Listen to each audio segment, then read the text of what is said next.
नई गाड़ी गई है। क्या आप कंफ्यूज हो? आओ मैं आपको हेल्प करता हूँ।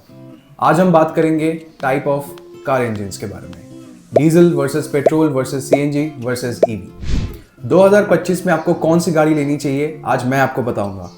हर गाड़ी के प्रोज एंड कॉन्स होते हैं, तो आइए आज हम डिटेल्स में समझते हैं कि आपके लिए कौन सी गाड़ी बेस्ट है। तो आज हम कुछ ऑप्शंस को कंपेयर करेंगे ताकि आप ले सके एक स्मार्ट डिसीजन, जैसे कि initial cost, maintenance cost, resale value और काफ़ी सारी चीज़ें। तो अभी हम बात करते हैं कॉस्ट के बारे में। सबसे महंगी होती है ईवी गाड़ियाँ जो कि इलेक्ट्रिकल होती है।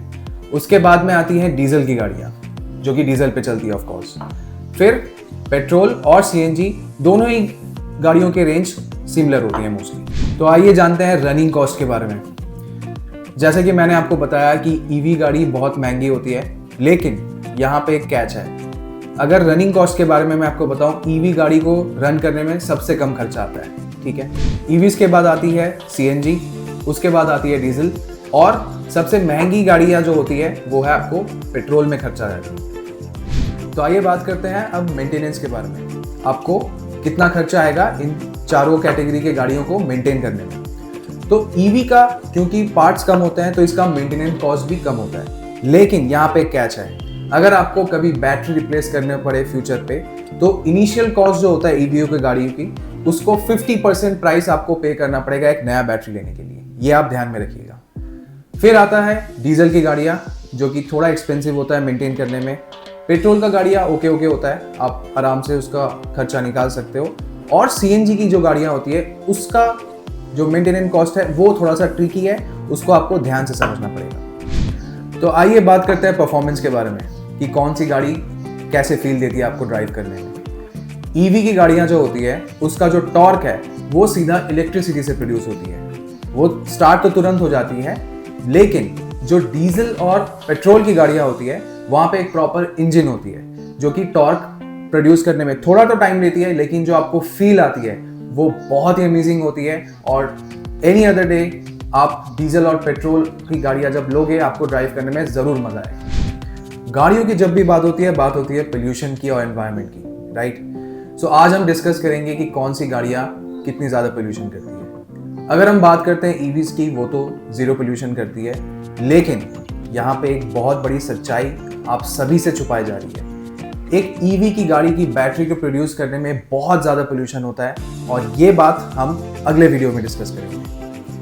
डीजल और पेट्रोल ये गाड़ियां भी पोल्यूशन करती है, नो डाउट, बट अभी नए सारे पॉलिसीज आ रहे हैं, नए सारे टेक्नोलॉजीज आ रहे हैं जो कि जितना हो सके एनवायरनमेंट को बचाने के लिए काम कर रही है। तो अब हम बात करते हैं रीसेल वैल्यू की, क्योंकि आप गाड़ी तो ले लिए लेकिन फ्यूचर में आप उसको ज़रूर सेल करने के बारे में सोचोगे। तो पहले बात करते हैं ईवी की गाड़ियों की। सो ईवी की गाड़ी जो होती है उसमें बैटरी होती है, आपको पता ही है। सो ओवर द टाइम धीरे धीरे उसका जो बैटरी का लाइफ एक्सपेक्टेंसी है वो कम होता रहता है, एंड हेंस उसका जो रीसेल वैल्यू है वो गिरता रहता है। अब पेट्रोल की गाड़ियां जो होती है, क्योंकि पेट्रोल ज़्यादा रिफाइंड एक ऑयल है, सो उसका जो रीसेल वैल्यू है वो काफ़ी हद तक सही रहता है, ठीक है।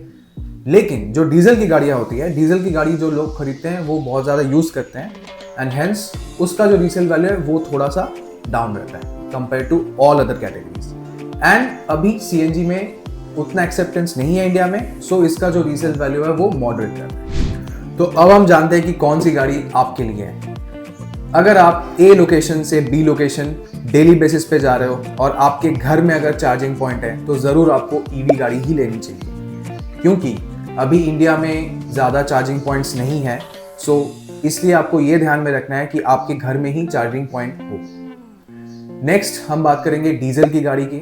अगर आपका ट्रैवल कम से कम नहीं तो मंथली 1000 से 2000 किलोमीटर है, सिटी के अंदर है, तो आप डेफिनेटली डीजल की गाड़ी ले सकते हो। अगर आपको लग्जरी ड्राइविंग करनी है, एक लग्जरी गाड़ी लेनी है और आपको एक प्रीमियम वाला फील लेना है, तो आप पेट्रोल की गाड़ी ले सकते हो, क्योंकि ये पेट्रोल आपको पता ही है, हमने अभी बात किया कि पेट्रोल की गाड़ी का जो रीसेल वैल्यू है वो ज़्यादा होता है compare to all other engines. And अगर आपका बजट थोड़ा टाइट है, आपका ज़्यादा एक्सपेंस करने का मन नहीं है, तो आप अगर सिटी में हो तो आप डेफिनेटली सीएनजी की गाड़ी ही ले सकते हो। तो अब हम आते हैं कंक्लूजन पे। अगर आपके पास चार्जिंग पॉइंट है तो आप ईवी लो, अगर आपका बजट टाइट है तो आप सीएनजी लो, अगर आपका यूजेज बहुत ज़्यादा है डेली बेसिस पे तो आप डीजल गाड़ी लो। अगर आपको प्रीमियम क्वालिटी का फील लेना है, ड्राइविंग आपका पैशन है, तो आप पेट्रोल की गाड़ी। तो आप कौन सी गाड़ी खरीदना चाहते हो नीचे कमेंट सेक्शन में ज़रूर बताना। और अगर ऐसी इंफॉर्मेटिव वीडियो आपको और भी देखना है तो हमारे चैनल को सब्सक्राइब करो, ये वीडियो को लाइक करो, अपने दोस्तों के साथ शेयर करो।